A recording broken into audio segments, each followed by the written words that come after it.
Oke, sudah nonton video sebelumnya tentang gaya dan gerak? Di video itu kita udah diskusi mengenai apa itu gaya. Jika kita memberikan gaya kepada satu objek, maka percepatan dari objek itu akan berubah. Perubahannya dirangkum dalam hukum Newton tentang gerak. Sir Isaac Newton itu merumuskan Newton Law of Motion atau hukum Newton mengenai gerak. Kita akan bahas hukum Newton itu lebih lanjut. Juga kita akan belajar dengan animasi agar kalian bisa lebih memahami apa itu gaya, bagaimana gaya digabung-gabungkan menjadi gaya resultan, juga menghitung gaya dengan pengetahuan kita dari matematika, yaitu menjumlahkan vektor. Kita akan menggunakan animasi agar kalian mudah untuk membayangkan apa itu gerak dan gaya. Kita start dari hukum Newton.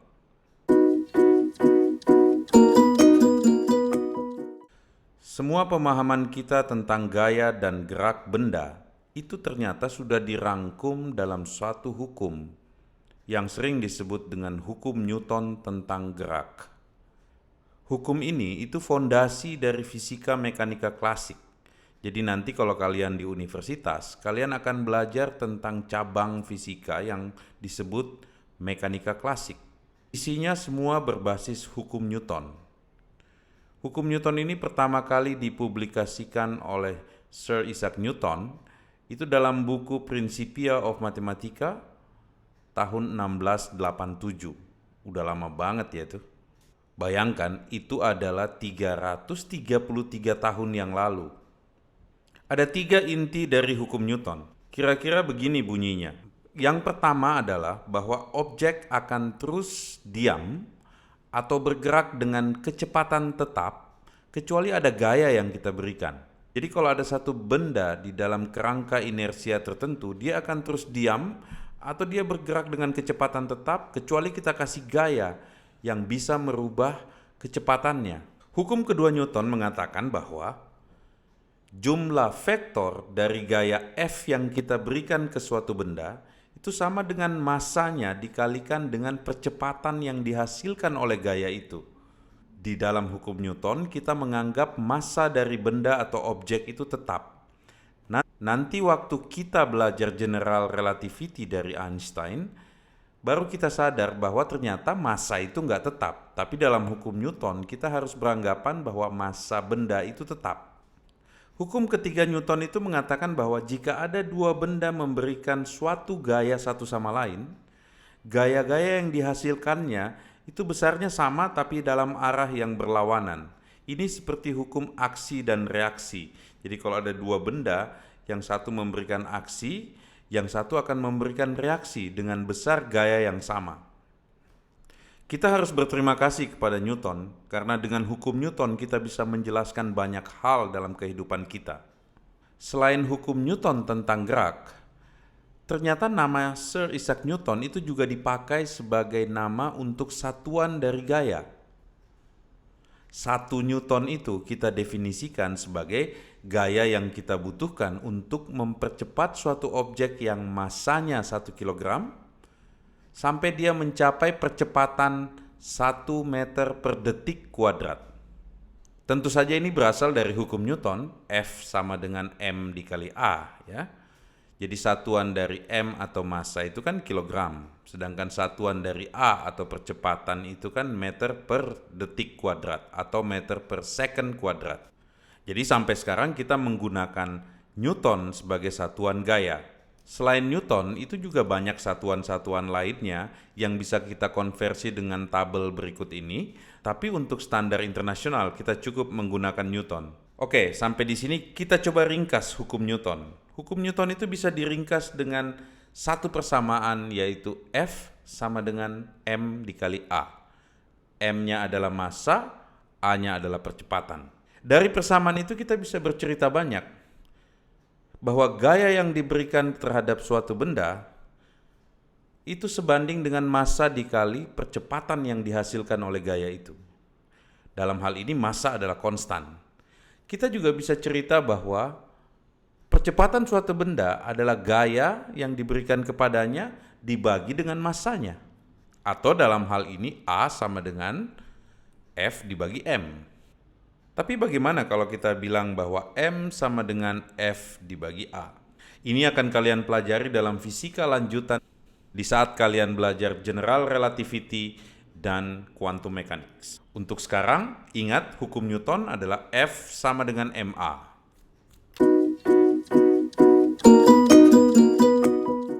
Oke, ayo kita belajar hukum Newton. Newton bilang F sama dengan MA. Ini ada tools, kalian bisa bermain-main dengan ini. Anggap ini kayak pertandingan apa ya? Tarik tambang. Cuman di tengahnya itu ada seperti kereta yang ada muatannya. Mungkin kita taruh dulu orangnya satu di sini yang paling gede. Kita suruh lawan orang yang kecil aja yang satu ini yang warna merah. Oke? Lihat, yang orang yang besar ini gaya yang dia bisa berikan untuk menarik ke sebelah kiri atau left force itu pasti lebih besar, badannya gede kan. Sementara yang satu ini kasihan karena orangnya kecil, gayanya jadi kecil, jadi akan ada gaya yang menarik ke kiri lebih besar dibandingkan dengan yang menarik ke kanan. Coba kita jumlahkan dua vektor ini. Bentar dulu, apa itu vektor? Oh, gaya itu adalah besaran yang punya arah, dan itu kita sering sebut vektor di dalam matematika. Bahwa ada vektor yang ke kiri oleh orang yang besar ini, dan ada vektor yang ke kanan oleh orang yang kecil ini. Penjumlahan dua vektor ini arahnya ke kiri sebesar perbedaan antara vektor kiri dan kanan. Coba kita lihat nilainya. Yang ke sebelah kiri ternyata memberikan gaya 150 Newton, sementara yang ke kanan cuma 50 Newton. Apa yang terjadi dengan ini?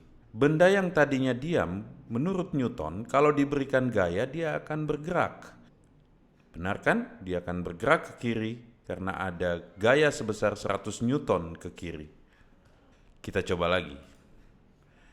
Coba kita kasih orang yang kecil sebelah kiri, orang yang besar sebelah kanan. Apa yang terjadi? Gayanya akan ke kanan karena penjumlahannya lebih besar ke kanan. Kita lihat nilainya. 100 ke kanan. Kita tes. Menang yang sebelah kanan. Oke. Apa yang kalian pelajarin di sini adalah kalau kita berikan gaya ke suatu benda yang diam, dia akan mulai bergerak. Bagaimana dengan kecepatannya? Coba kita lihat. Taruh orang yang medium aja di sini, taruh orang yang kecil sebelah sini. Terus kita lihat gayanya ada 50 Newton ke kiri. Kita coba tampilkan kecepatannya.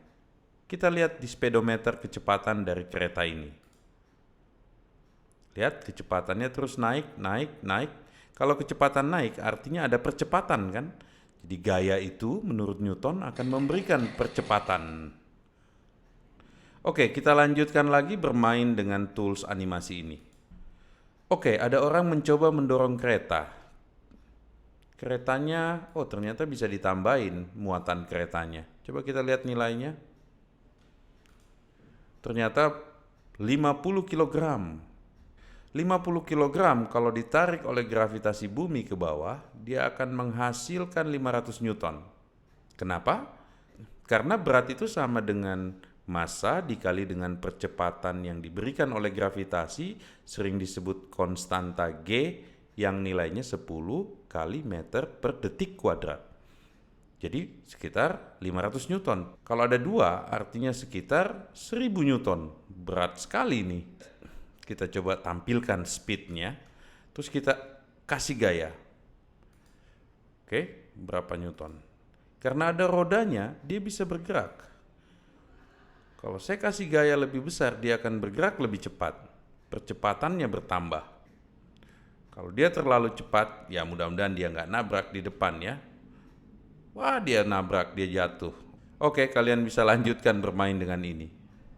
Sekarang kalau kita misalnya punya 500 Newton, tapi di bawahnya itu adalah tanah, bayangkan gesekan yang diberikan oleh tanah, itu susah banget untuk kita dorong, apalagi 1000 Newton seperti ini. Oke? Bagaimana cara kita melihat gesekan tanah? Kita bisa melihat gesekan tanah itu seperti ada gaya yang berlawanan arah dengan gerakan kita, seperti dia menarik kita ke belakang. Jadi penjumlahan dari gaya itu adalah gaya yang kita berikan ke depan dengan gaya yang diberikan oleh gesekan itu ke belakang. Coba kita kasih gesekannya lebih besar. Terus kita naikkan gayanya, kita dorong dia. Belum cukup. 100 Newton, 150 Newton, belum bergerak juga.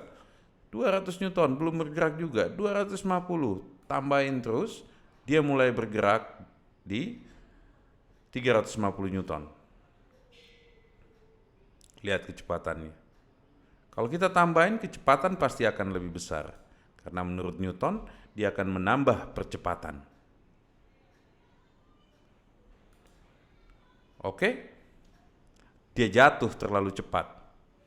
Oke, kita stop aja, orangnya udah jatuh. Yang penting buat kalian lihat di sini bahwa dalam setiap pertemuan antara dua benda, yaitu di sini itu adalah kotak ini dengan tanah, itu terjadi gesekan, dan gesekan itu memberikan gaya yang berlawanan dengan gaya yang kita berikan. Tadi waktu kalian lihat speedometer, itu selalu kecepatannya nambah. Ini kayak orang naik motor atau mobil, itu dia ngegas terus tuh. Jadi dia makin cepat. Kalau benda makin cepat, itu artinya ada percepatannya. Nah, kita coba lihat apakah memang ada percepatan kalau kita mendorong benda ini. Oke, kita coba tampilkan nilainya. Oh, ini 500 kg, artinya sekitar 1000 Newton. Oke, kita coba plot gambar kecepatannya dan kita juga tampilkan percepatannya. Coba kita jalankan. Ayo dorong, nggak bisa, naikin terus, 200 Newton, 250, 300 Newton mulai bergerak. Lihat speedometer, itu naik terus. Dan lihat percepatan atau acceleration, dia juga ada di 1,12 meter per detik kuadrat. Tambahin gayanya, percepatan naik. Tambahin gaya, percepatan naik. Kecepatan juga naik, percepatan terus naik dengan bertambahnya gaya. Menarik? Dia jatuh. Ingat kata Newton bahwa kalau suatu benda yang bergerak dengan kecepatan tetap kita kasih tambahan gaya, maka dia akan dipercepat.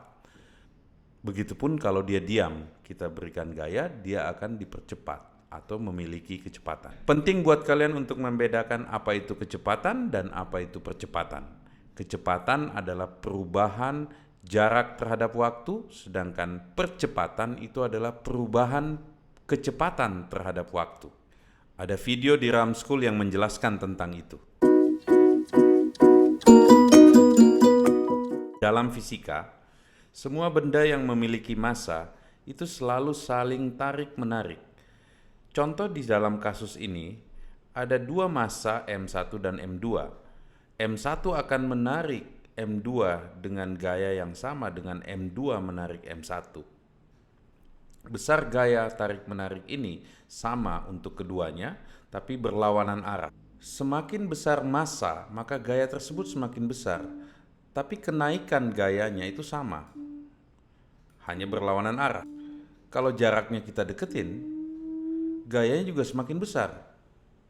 Jaraknya kita jauhin, gayanya semakin kecil. Artinya gaya gravitasi atau gaya yang disebabkan oleh massa itu berhubungan dengan jaraknya dan juga tergantung dengan massanya. Semakin besar massa yang kita berikan, semakin besar gayanya. Coba kita lihat dalam notasi saintifik.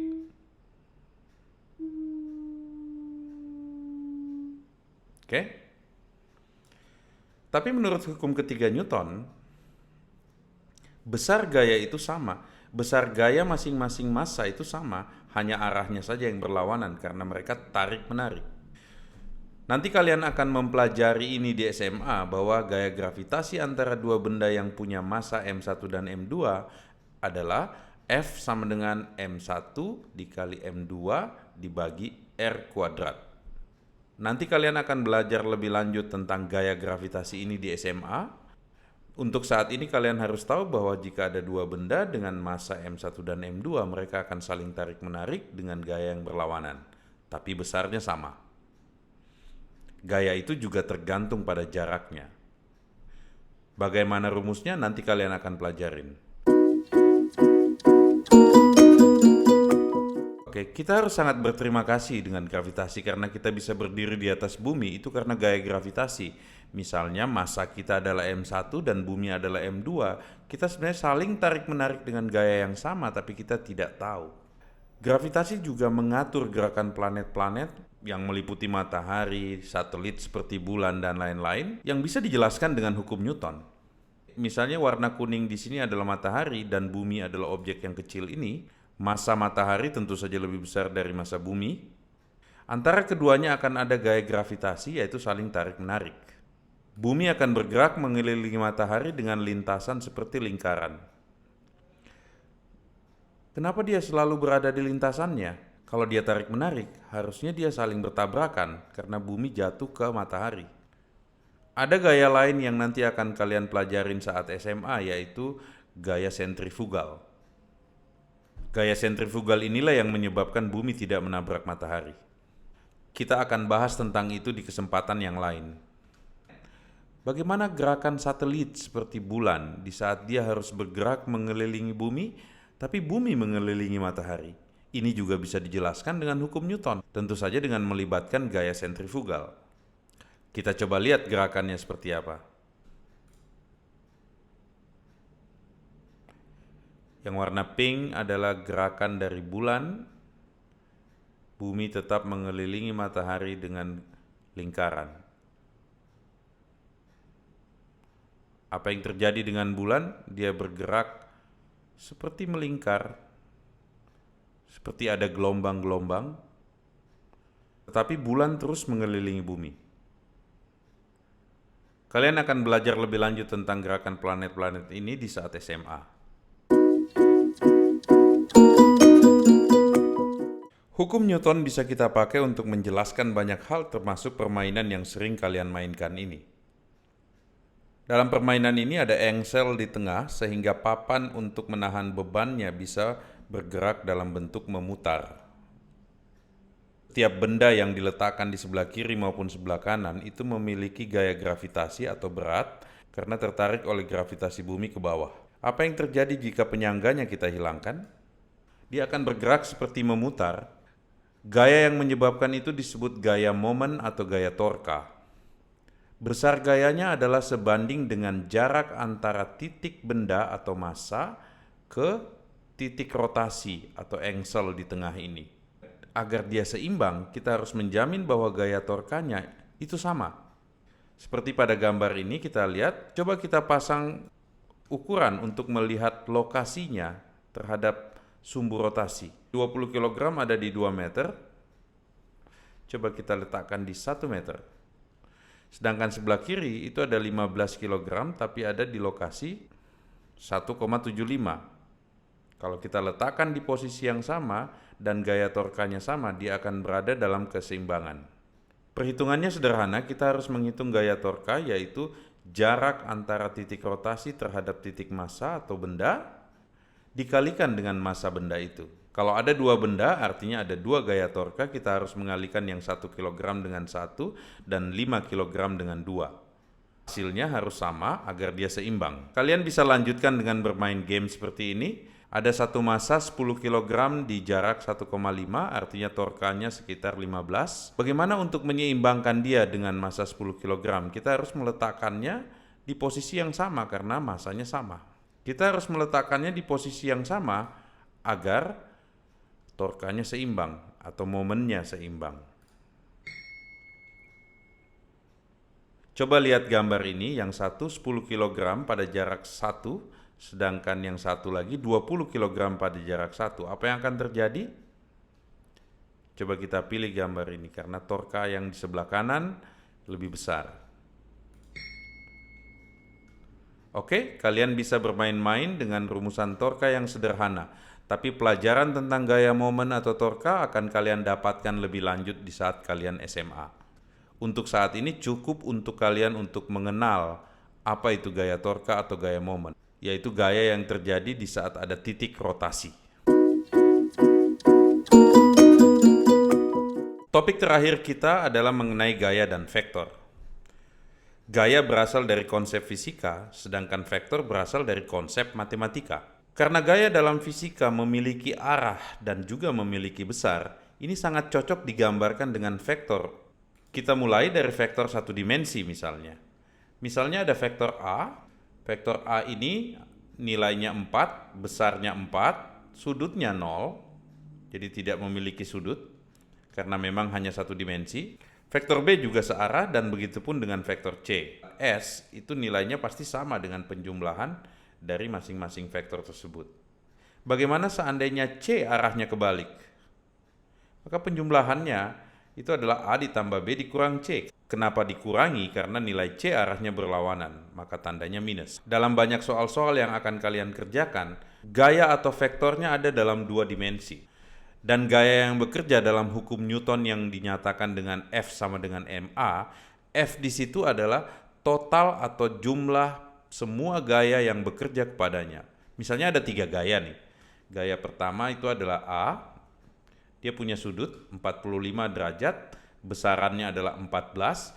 Kalau kita pecahkan dalam komponen X, di sumbu X, itu ada nilai AX-nya 10 dan nilai AY-nya 10. Misalnya gaya itu ditambahkan dengan gaya B atau vektor B. Vektor B arahnya berbeda. Setelah itu kita tambahkan lagi dengan vektor C dengan arah yang juga berbeda. Kira-kira bagaimana penjumlahan dari 3 vektor ini atau 3 gaya ini? Ini hasilnya. Penjumlahan ketiga vektor ini menghasilkan satu vektor lagi yang namanya S. Yang bisa dibayangkan itu adalah garis yang terbentuk dari titik awal di vektor A dan titik akhir di vektor C. Kalau posisi C kita ubah, dia akan terus berubah. Oke? Jadi kalau ada satu benda menerima 3 gaya, maka gaya terakhir yang bekerja kepadanya itu adalah gaya resultan atau penjumlahan semua gaya yang bekerja padanya. Ini bisa kita kerjakan dengan matematika, yaitu dengan menggunakan aritmetika dari vektor. Oke, semoga dengan video singkat ini kalian sudah benar-benar paham apa itu gaya dan apa akibatnya terhadap gerak. Ada beberapa konsep yang kalian harus pahami, seperti gaya, percepatan, dan torka. Sebaiknya kalian bermain-main dengan tools yang diberikan dalam deskripsi video ini agar benar-benar paham mengenai konsep-konsep tersebut. Nanti kita ketemu lagi di sesi RAM School yang lain.